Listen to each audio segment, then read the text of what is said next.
Student, in this video we will start our question number 2 of exercise 3.2. So what is question number 2? Let us see.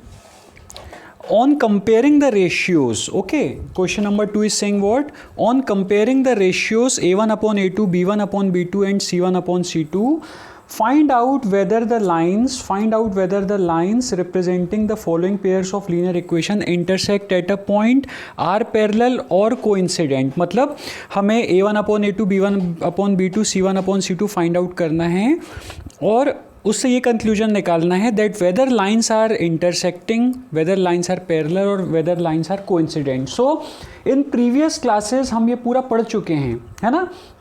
ये आपको याद होगा, ये हम पढ़ चुके हैं कि इसमें हमने क्या पढ़ा हुआ है that if lines are intersecting, okay, if lines are intersecting then the ratio a1 upon a2 should not be equal to b1 upon b2.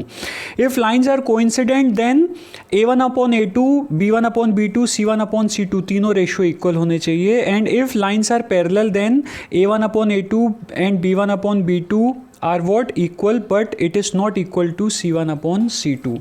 okay, so हमें यहाँ पे ये चेक करना है. सो लेट अस सी, हम इसको पहले कैसे करेंगे. First of all we have to find the value of a1 a2 b1 b2 and c1 c2 by comparing the equation with this given equations, है ना. ये जनरल फॉर्म है a1x plus b1y plus c1 equals to 0 and a2x plus b2y plus c2 equals to 0. All that we have learned in our previous classes. Okay, so let us start the solution.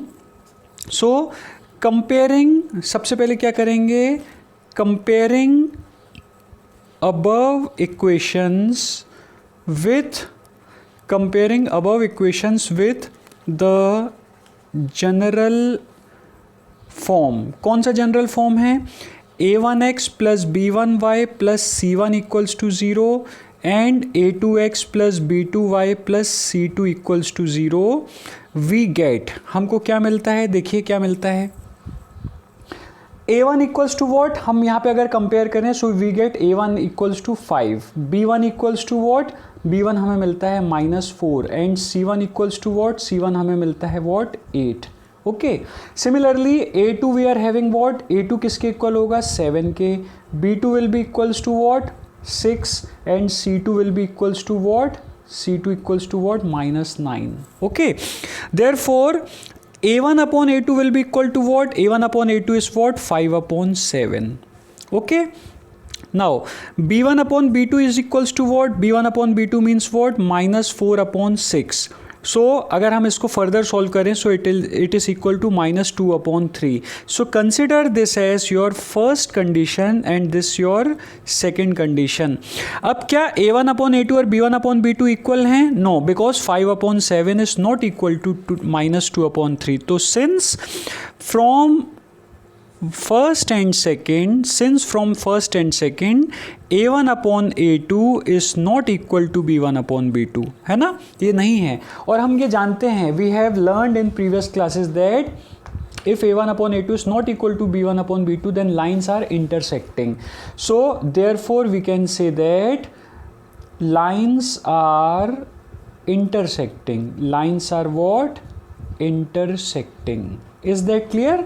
तो हमें यही पता करना था कि इस solution में lines coincident हैं, पैरेलल हैं या इंटरसेक्ट कर रही हैं किसी पॉइंट पे. So they are what, intersecting at a particular point. Clear students, let us move on now to our next question. अब हम नेक्स्ट क्वेश्चन की तरफ चलते हैं. सो अगेन हमें यहाँ पे क्या दिया है, 9x plus 3y plus 12 equals to 0 and 18x plus 6y plus 24 equals to 0. So again हम क्या करेंगे, कंपेयरिंग, इसको कंपेयर कर लेते हैं. So comparing this equation with the general form a1x plus b1y plus c1 and a2x plus b2y plus c2 equals to 0, we will be getting what, a1 हमें कितना मिलेगा. अब आप यहाँ पे देख सकते हैं a1 किसके इक्वल होगा, 9 के equal. Okay, so a1 is equals to 9, b1 is equals to what, b1 होगा 3 and c1 is equals to what, c1 is what 12.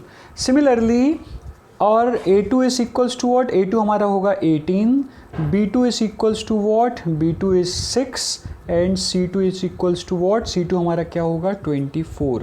Okay, so let us take the ratio. Therefore, A1 upon A2 is equals to what? A1 upon A2 is means 9 upon 18. So 9 ones are 9, 9 twos are 18. So consider this as first condition. Similarly, अब हम करेंगे B1 upon B2. So if you do B1 upon B2, so you will get what? 3 upon 6. So again ये 1 upon 2 आ रहा है. Okay. Similarly अगर हम C1 upon C2 करते हैं so this will be equal to what 12 upon 24. So 12 1s are 12, 12 2s are 24. Now you can see here that all the ratios are coming same, सब के सब 1/2 हैं. This means what therefore from 1 2 and 3, therefore from 1 2 and 3 we can say that A1 upon A2 is equal to B1 upon B2 is equals to C1 upon C2, right?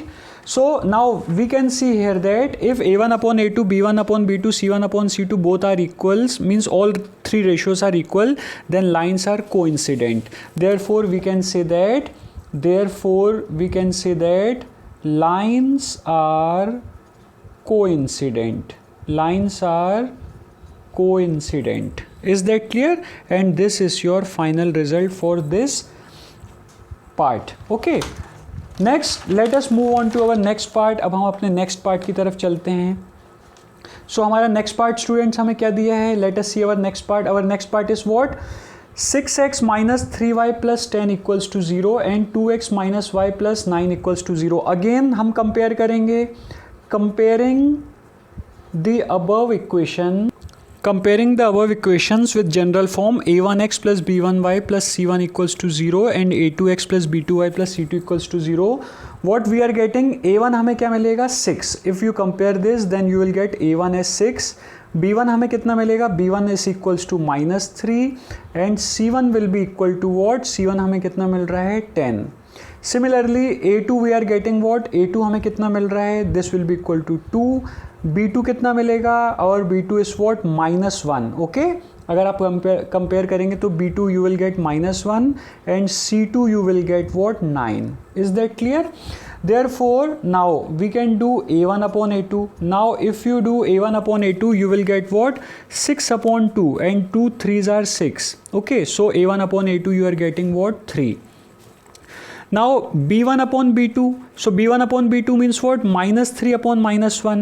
So minus gets cancelled. Again you are getting what? 3. Okay.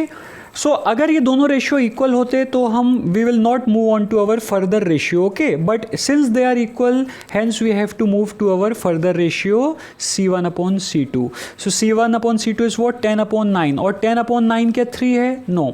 So this means what? From 1 2 and 3. Therefore from 1 2 and 3 we can say that A1 upon A2 is equal to B1 upon B2 but it is not equal to C1 upon C2. Is that clear? Therefore अब हम ये जानते हैं, ये हम पढ़ चुके हैं that if A1 upon A2 is equal to B1 upon B2 but not equal to C1 upon C2 then lines are parallel. Okay, this means what? Therefore you can say that lines are parallel. Therefore the lines are what? Parallel, and this is your required answer. Okay students, so in this video we have completed all the 3 parts of question number 2 of exercise 3.2. okay, so in next video we will move on to our next sum, that is sum number 3. Thank you.